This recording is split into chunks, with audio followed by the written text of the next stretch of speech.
नमस्कार, कैसे हैं आप लोग। मेरा नाम राज और कोऑपरेटिव सोसाइटीज के एक्ट के बारे में, बायलॉज के बारे में, रूल्स के बारे में, सर्कुलर नोटिफिकेशंस, पॉलिसीज के बारे में हम चर्चा करते रहते हैं। तो आज हमारे पास में ऐसे ही एक डिस्कशन है जो हम पिछले कुछ सेशन से कंटिन्यू कर रहे हैं कि फ्लैट ट्रांसफर के डॉक्यूमेंट्स क्या है, कौन सा कॉरेस्पॉन्डेंस आप कर रहे हो, कौन सी कॉरेस्पॉन्डेंस सोसाइटी कर रही है। तो सबसे पहले जैसे हमने देखा था कि नोटिस ऑफ इंटीमेशन जो भी है ये 15 दिन का ट्रांसफरर देता है, फिर उसके बाद कंसेंट फॉर्म देता है ट्रांसफरी, फिर उसके बाद ट्रांसफरर बताता है कि ये shares and interest in the capital and property जो है ये मुझे ट्रांसफर करना है, इसके लिए मैं ये फॉर्म भर के दे रहा हूँ। फिर उसके बाद हम देख रहे हैं कि अभी ये मेंबरशिप की ये जो फॉर्म नंबर 20 का 1, 20 का 2 और उससे पहले जो हमने नोटिस ऑफ इंटीमेशन डिस्कस किया, ये सारे हमने देख लिए। अब हम देख रहे हैं कि ये जो ट्रांसफरी है जो सोसाइटी का मेंबर बनने जा रहा है, अब वो मेंबरशिप का एप्लीकेशन फॉर्म भर के दे रहा है। और ये किस में दिया गया है? ये आपका बायलॉज नंबर 38E में दिया गया है और दिस इज अपेंडिक्स नंबर 23। तो ये अलग अलग जो अपेंडिक्स हैं, ये अलग अलग फॉर्म्स है, उन्हीं को आपको कंप्लाई करना है। यही आप या तो भर के देते हो या ऑन बिहाफ ऑफ यू जो रियल एस्टेट एजेंट है वो भर के देता है। तो ये कोई बहुत बड़ा काम नहीं है, एक बार आप सीख लोगे तो आप भी आराम से कर सकते हो। ठीक है, तो membership application to the society जो हम काफ़ी लाइटली उसको लेते हैं, कभी उसको पढ़ने की कोशिश नहीं करते हैं, ये सबसे इम्पोर्टेंट है, बहुत इम्पोर्टेंट है। इसके अंदर एक बार गो थ्रू करना ही चाहिए। ऐसा नहीं कि सारे डॉक्यूमेंट्स हो गए, सारे कंप्लायंसेस हो गए, सोसाइटी के मेंबर बन गए, अब सब उसने अपने रोल किया, जाके अपने फाइल में डाल दिया। ऐसा नहीं करना है। तो आज इसको आप समझिए कि जब आप मेंबरशिप एप्लीकेशन फॉर्म भर रहे हो तो उसके अंदर क्या क्या चीज़ों को आप सर्टिफाई करते हुए जा रहे हो और फाइनली आपका सिग्नेचर है वहाँ पे। ठीक है, कल अगर कुछ होता है तो आप ये नहीं मना कर सकते हो कि नहीं मैं ये नहीं करूँगा, क्योंकि आपने साइन करके वहाँ पे दिया गया है। ठीक है, तो उसे समझने की कोशिश करते हैं। तो आप ये किसको एड्रेस कर रहे हो? आप सोसाइटी के सेक्रेटरी को एड्रेस कर रहे हो। ठीक है, आप सोसाइटी का नाम लिख दिया, अपने एड्रेस लिख दिया। ठीक है, फिर उसके बाद फिर आप बता रहे हो आई, नाम आपने डाल दिया, इंटेंट टू बिकम, मेरा नाम ये है, मैं इस सोसाइटी का मेंबर बनना चाहता हूँ, ये सोसाइटी का एड्रेस आपने डाल दिया। ठीक है, by transfer of share certificate का जो नंबर है, जो ट्रांसफरर आपको ट्रांसफर करना चाहता है, हर एक मेंबर का एक शेयर सर्टिफिकेट उसको इश्यू किया जाता है। शेयर सर्टिफिकेट का नंबर रहता है और कितने से कितने नंबर तक शेयर्स रहते हैं वो उसमें लिखा रहता है। तो ये आपने लिख दिया, 10 शेयर्स लिख दिया, शेयर्स कितने नंबर से कितने नंबर है ये आपने लिख दिया। हेल्ड बाय जो ट्रांसफरर, ठीक है, उसका नाम आपने यहाँ पे लिख दिया, flat number, building number and society का जो भी एड्रेस है वो लिखने के बाद आपने सोसाइटी का वो जो फ्लैट है उस बिल्डिंग में उसका एरिया कितना है, ठीक है, 1 BHK, 2 BHK, 3 BHK, जितना भी जो भी है उसका आपने एरिया लिख दिया कि कितना स्क्वायर फीट का वो है। फिर ये आप बता रहे हो कि ये जो है ये आप मेरे नाम पे इसका मेंबरशिप आप दो, मेरे नाम पे दो।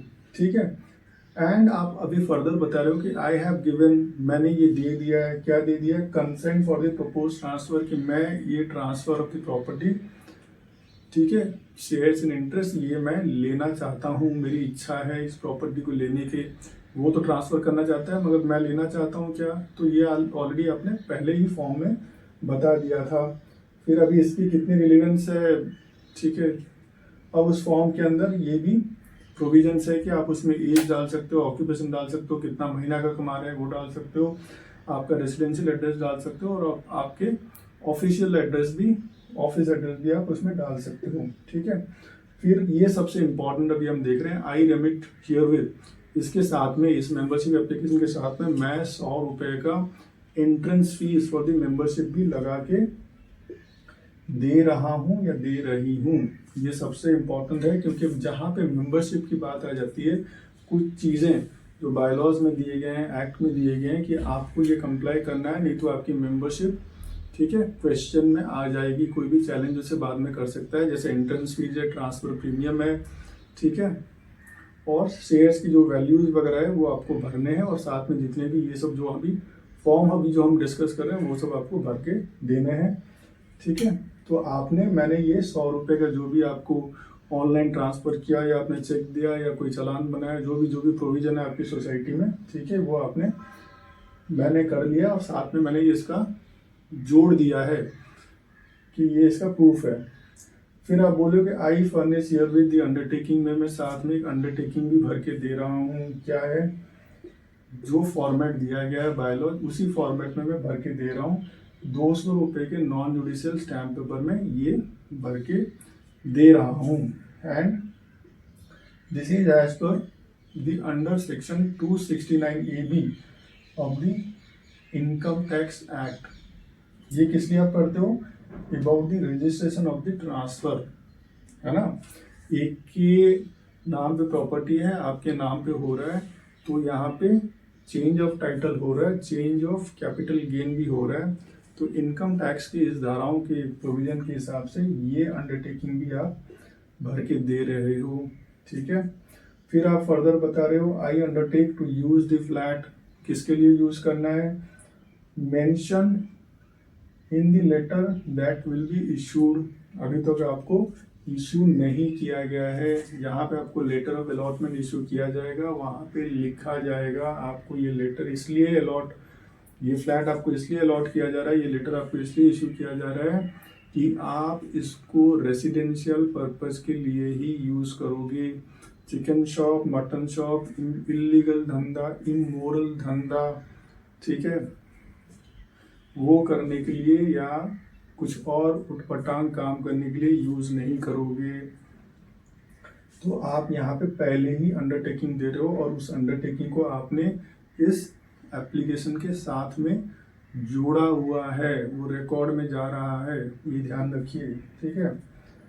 एंड फर्दर आप बता रहे हो there will be no change in the user, जिस पर्पस के लिए लिया है उसी पर्पस के लिए ही यूज करूंगी, उसको छोड़ के कोई ऐसा इलीगल जैसे एक्सटेंशन आपने कर लिया, ठीक है, इमोरल काम किया, वो सब चीज़ें नहीं करोगे। तो सोसाइटी उस पर, ठीक है, ले सकती है, एक्शन ले सकती है। और आप खुद ही सर्टिफाई करके बता रहे हो, खुद ही अंडरटेकिंग दे रहे हो, साथ में आपने ये एनक्लोज भी किया गया है, ये आपके मेंबरशिप एप्लीकेशन के साथ में। Without the prior approval of the society, आप उसमें कोई फर्दर चेंजेस नहीं करोगे, यूजर में कोई चेंजेस नहीं करोगे, ठीक है। I undertake to discharge also all the liabilities, transfer का अगर कुछ बच गया है, ट्रांसफर ही को वो करना ही पड़ेगा। आप यहाँ पे सत्यापन करके दे रहे हो, सर्टिफाई करके दे रहे हो, साइन करके दे रहे हो। फिर I have gone through the bylaws and undertake the to abide by the same, मैंने बायलॉज पढ़ लिया है, और बायलॉज के हिसाब से जो उसमें लिखा गया है वो सारी चीज़ों को मैं करूँगा, मैंने समझा हुआ है। कल आप बोल नहीं सकते हो कि नहीं मुझे तो मालूम नहीं था, ये आपने यहाँ पे बोला हुआ है, मुझे मालूम है, मैंने पढ़ा हुआ है, समझा हुआ है, ठीक है। फाइनली आप बोलो कि I request for the admission as a member of the society, अब मुझे प्लीज इस सोसाइटी का मेंबर बना दो। तो ये ब्रीफली हमने समझने की कोशिश की, जब आप मेंबरशिप एप्लीकेशन फॉर्म भर के दे रहे हो उसका मीनिंग क्या है। तो ऐसे ही कोऑपरेटिव सोसाइटीज के एक्ट के बारे में, बायलॉज के बारे में, रूल्स के बारे में, अलग अलग चीज़ों को, प्रावधानों को जानने के लिए आप हमारे साथ में जुड़े रहिए। आप सबका बहुत सारा धन्यवाद।